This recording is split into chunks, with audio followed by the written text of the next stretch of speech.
his ex-girlfriend, Kristen, and they're going to buy the company. They're going to move it to Oakland. They're going to do all these things. And he calls me a couple weeks before the race, or like a week before. Okay, we got it. I'm going to pay for you. We're going to go down. And you're going to drive for us. And we went down, and I think we got second one day, and won on track the other day. And but I got penalized because I moved Jordy Rojas out of the way, and penalized me, and it was this big old deal. But so you cock blocked him at Tucson, and you did the same thing in Vegas. Yeah, and I got and I got penalized for it. But I mean, like, we were close. We were right there in the championship, right? I think Jordy was leading at the time, and I was second, but close behind, right? Really close behind. And I still had that determination. I'm going to do whatever it takes to win this national championship. That was my only goal in life. There was no other goals. But this is, and this is going to, probably maybe hurt some of the TrackMagic guys' feelings. But in my selfish reasons to win that championship, there was a sense like, okay, I don't see this program. Like, there wasn't the backing. There wasn't the financial backing. There wasn't Fausto behind it. There was going to be a completely new dynamic, and I didn't see the future of TrackMagic the same. I just didn't see it working. And as many people could say, "Oh, you should have stayed," and like, I felt terrible actually for leaving. It was probably one of the harder. It was my hardest career decision. Well, I could say it was my hardest career decision because I was so entrenched with that brand and so proud of what I built. But it's terrible to say, but the honest and true story of it was I just didn't see with the new owners of Andrew and everyone with it moving forward like it did with Fausto. And I left. I told him I couldn't do it. I couldn't. After the Buffalo Bills race, I had actually before the Buffalo Bills race, I had told Mattia Madami, who was the Maxter Engines representative, who obviously was working with you guys at Sweet Tech, and Sweet Tech was doing our engines in 2006 with Maxter. And I had told Mattia after the TrackMagic had been closed and put up for sale that I wouldn't be able to make the Buffalo Bills race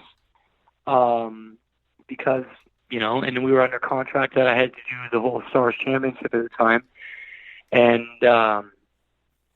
I told them I won't be able to make the race. TrackMagic, it's shut down. They're getting sold. So I don't know what you guys want to do with the engines, but Sweet Tech has the engines. You can contact, Rainey or Jason about the engines, and because they were property of Maxter Factory at that time. And he said, okay, I'll talk with Mr. Stamini, and we'll let you know what we want to do. And at that time, he had, right before I had decided, okay, yeah, I'm going to go do this race with Andrew because he's going to pay for everything. And, in turn, people can look at me poorly, but, I kind of used Andrew because I didn't have a ride at the time.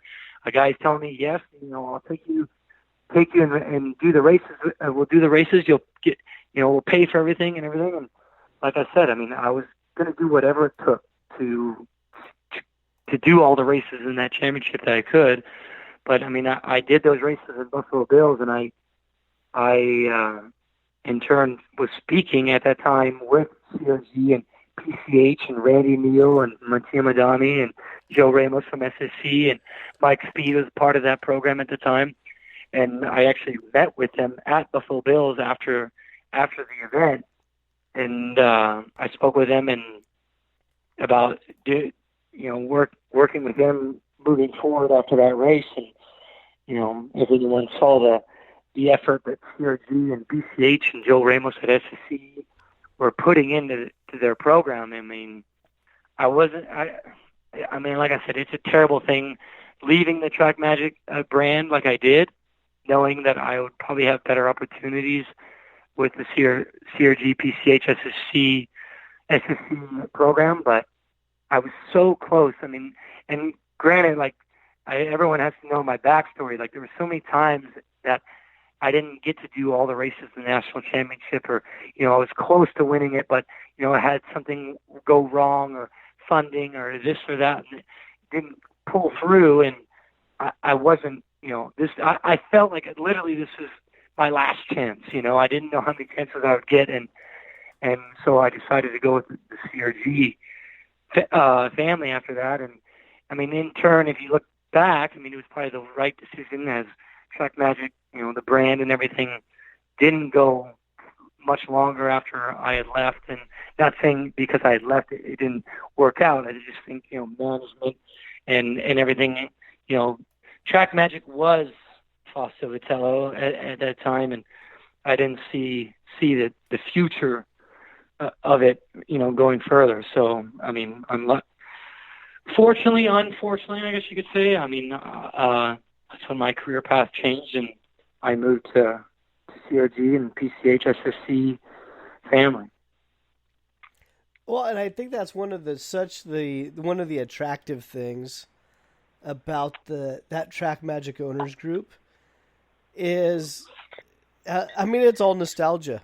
And even just the other day, I was going through some parts bins, and I ran across a TrackMagic bump shifter. And I kind of forgot how good the quality was on the welds. and like you said, it's TrackMagic was Fausto. The bump shifter I was holding in my hand was not your generic Italian or Chinese bump shifter. It was a crafted original TrackMagic bump shifter. And I always remember, I didn't know Fausto. I may have seen him once at the track, but I always heard at the track when it came to TrackMagic was Fausto wanted to be the American manufacturer that can run up with the European chassis. I mean, American chassis versus American chassis, they were always up in the front, especially with the harder tires. I mean, that was our region, right? Was that hard compound tire, and it was TrackMagic, Emic, and Vader. But then as the European influx came in, I kept hearing it over and over. He really wanted to show his product could compete on a international level. So when you say that, Fausto was TrackMagic, I know exactly what you mean. It's like those OGs say, it's a culture. Yeah. I mean, and here's a little fun fact. Fausto Vitello never saw me race. Really? Never once saw me race a TrackMagic in an event. I don't know if that's a fun fact. Yeah, well, it's not a fun. I mean, but he never. That has me. I don't even know where to go from there. Yeah, he never saw me race. Wow. So it's kind of strange to think that, and I'm not saying that in a bad thing. I mean, like I said, Fausto to me was like a second father at during that time. I mean, he had this aura about him when he walked into places. He didn't have to say anything. I mean, I saw it a million times when he took me in the skateboard foundry with him. I mean, it didn't matter who was working, what employee.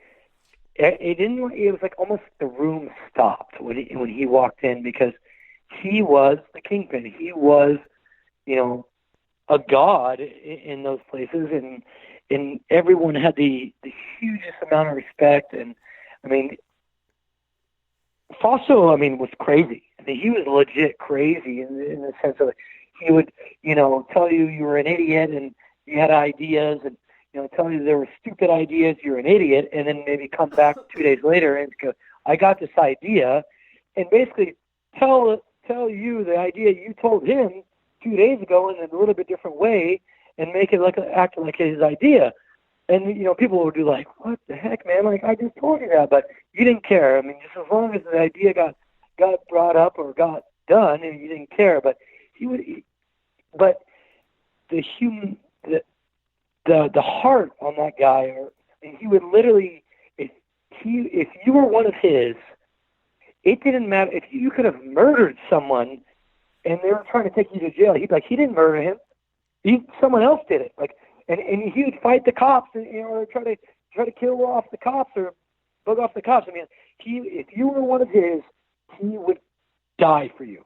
He would literally die for you. Even if he told 2 seconds before, if he told you was an idiot, he hated you, he wanted you out of his life. If you really needed something from him, he would give you it, and give you 10 times more that you would need just to make sure you were okay. I mean, he was the biggest heart I've ever seen on a human being, really.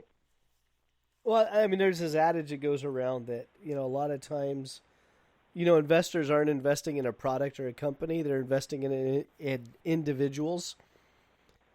And I think you just wrap it up in a perfect way by saying he never once saw you race. And that's a perfect example of someone investing in the individual. And that's a great testament just to your hard work. Yeah, I mean, he's the one who gave me a shot, I guess, when everyone else put me off the pasture. I remember the Kart Sport, Jeff Franz did an article on me when I first signed with TrackMagic, and it was called The Gamble, right? They're gambling on some unknown kid, where TrackMagic normally had, the Oliver Rowans, the Landon Eves, the Jason LaPointes, the Mamo Gidleys, the Kyle Martins, and all these the Bobby Wilsons, I mean, all these star drivers, and then here TrackMagic is putting all their eggs in one basket on a kid that's never even won a national race, right? And it was called, there was like a huge gamble, and it was really cool for me to, prove to everyone, and I think, maybe it was kind of Fossil's way of proving to everyone, like, I can do it with anyone kind of deal. Look, I took a kid from nobody, gave him the tools, and he made it happen, And so I mean, I never even thought about it until just now, what his reasoning, or was it just because he trusted Russ Rowan, and Russ told him, hey, you should go over this guy? He said, okay. I mean, only he knows, and only he will ever know. Yeah, I mean, that's and you were moments away from just quitting. I mean, think about that. I mean, if you would have quit and become a lineman, I mean, you would have. We don't know what would have happened, but it's okay. There probably would be no TrackMagic. We're going to go into episode 3 next week with your European experience. None of that would have happened. Wow. I mean, kids, don't quit. Don't give up. And if you're an adult, don't give up on your dreams either. But, yeah, I mean, I'm kind of blown away by that. Because I've always just kind of... you and I are, it's not like I know every moment of your whole life. And to think that someone like you is about to quit, and how many Super National wins do you have? Oh, I've only won it twice. Okay. The amount of times that I've raced that race and only won it twice is bad. Yeah, only twice, good right? I mean, you hear about that only twice. It's like there's people thinking, I'd be happy to go to the Super Nats. 2, I'd be happy to make the main event. And then, only won it twice. Like, well, that's a hell of a feat. And you were close to quitting karting. And then now here you are. You have your own team. Yeah, you have GFC Karting. All right, here's our one sales pitch. GFCkarting.com. Go check it out. And you've been on a roll with the GFC stuff, and you have... I hope your drivers are listening, because you have a loaded squad of drivers, and